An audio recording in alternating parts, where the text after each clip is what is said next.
Hi first grade! Welcome to day 2 of Fred and Max in the Sandbox. Now, yesterday we found out a couple of things. When you read through the story, you probably found out who Fred was, and you probably found out who Max was. If you didn't, you need to go back through the story today and think to yourself, I wonder who it is. Which character is Fred and which character is Max? Well, if you're not sure, you can do that today. Otherwise, you can pause your video and think about that now. Hi first grade.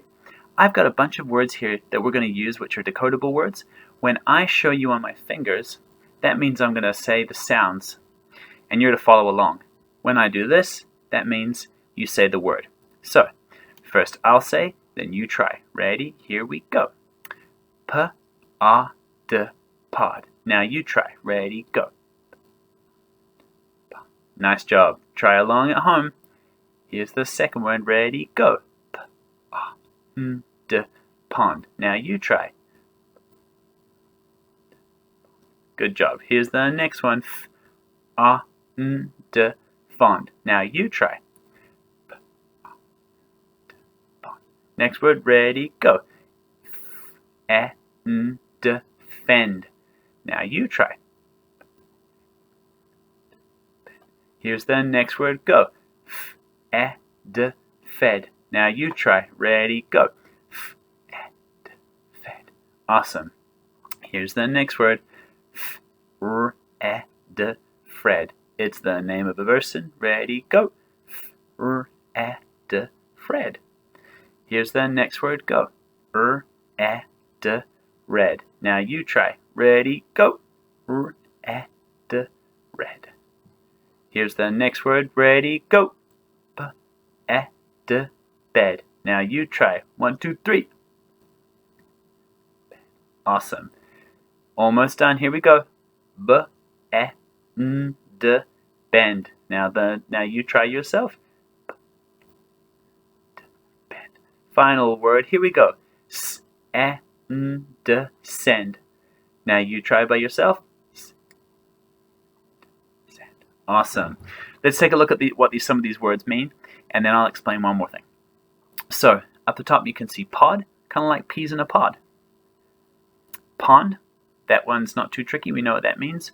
When you are fond of someone, it means that you have affections or feelings towards them where you like something or someone. Fend means to defend yourself or fend off against something. There's fed, Fred, red, bed. Bend is kind of like a bend going around the corner.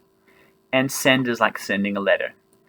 So, I notice in this particular list, we have some ending sounds which are similar. So you can see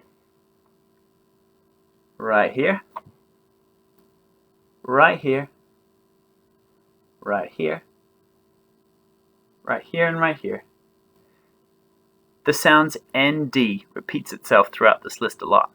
And the reason for that is because we're trying to get you to see that ND makes a nasal sound. It's ND. Now why don't you try that? We'll put this together, and instead of saying it like this, D, with each sound, you're going to now try and put that nasal sound together at the end, like this. N-D. Let's try it both ways. First, just the sounds by themselves. Ready, go. P-A-N-D, pond. Now we'll put that nasal sound together. P-A-N-D. Let's try with the list. Ready? P-A-N-D. F-A-N-D. F-A-N-D. Down here. B-A-N-D. S-A-N-D. If you need more practice on those, just throw them away. If you need more practice on those, what I'd like you to do is go back over this video and try that again by yourself or with a parent. Awesome. Let's take a look and see some evidence of why Fred is the character that he is. So, if we go to page 2, it says, Fred likes to dig in the sandbox. That doesn't give us the answer, because we don't know which one is Fred. It could be either. But here, on page 7, it says, Fred fills 6 buckets with sand. He flips the buckets, he stacks them up. Well, that couldn't possibly have been the dog, so the dog must be Max, and the boy must be Fred. Now we know which ones are the characters. The second thing is, we're going to talk about something to do with the characters, which is what they're like. I would say that the boy Fred is very loving towards his dog and forgiving. Here's why. If you go to page 11, where the dog messes up the sandcastle, on the very next page, it says, Fred understands. He can fix the sandcastle. He doesn't get angry.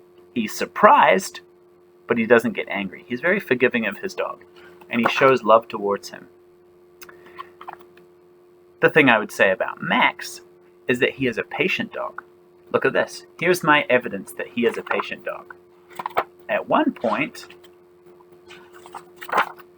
look at this. Fred uses Max as a ramp or a mountain to move his car up and down, or his truck up and down. So that shows that the dog is patient. That's my evidence. Understands was one of the words that comes up as our vocab words. And I noticed that it's a really long word, so what we did yesterday is we broke it up into under and stands, because it's also a compound word, which means that there are 2 words within the word. Now we broke it up and we had to work out that is a sound that was not a decodable sound. The rest of it was decodable. So we had to point out the sound ER, and work out that that is actually not a decodable sound. Down here, I showed you how to make the letters and form them correctly. So we said, you can see that all these letters from yesterday where we went start at the fence, curve up, touch the fence, dive down, touch the ground, and the different ways that we form those letters, you notice that they are not going underneath this line. If I rub my finger along like this, I'm not gonna erase anything. Now, if I run my finger along the top line, nothing goes above the skyline. If I run my finger this way, I'm only going to take off those tops, and everything else is going to sit on that fence line. There's a reason for that. It's because I've hit the right lines where my letters should go. The U doesn't go above when it's a lowercase u. It doesn't go above the fence line, and it doesn't go below the grass line. The D, however, starts at the skyline and goes down to the grass line, and then the middle part goes up to the fence line. But it doesn't go above and below those. It stays within the rules of where it should go on the line. And that's what you should be doing too when you're doing your writing. Carefully forming your letters so you're hitting the right lines. Very quickly, the final thing that we're going to do before you go to read your story today is we're going to retell. Now you can do that using 4 words. First, next, then, finally. Ready? Now you try. First, next, then, finally. Those 4 words are really great ways to organize what comes first, what comes at the end, finally, and what comes in the middle. When we're ordering a story and we're retelling it to somebody else, we need to think about the most important details. Not random details like the dog is black and white. That's not an important detail. But an important detail for what happens first is we might say, Fred and Max were in the sandbox playing together. That's important. We couldn't leave out those details. The final thing we might want to say of the story is that Fred forgives his dog Max for breaking his sandcastle. If we didn't mention some of those things, then we wouldn't be true to telling all the things that happen in the story that are important. Important details are what we need to nail down. And as you read your story today, I want you to be thinking, what are the most important details of the story? And your task is to say to your friend or to your parents, I know what the most important things are, and I can tell you on my fingers. First, next, then, finally. That's your task today.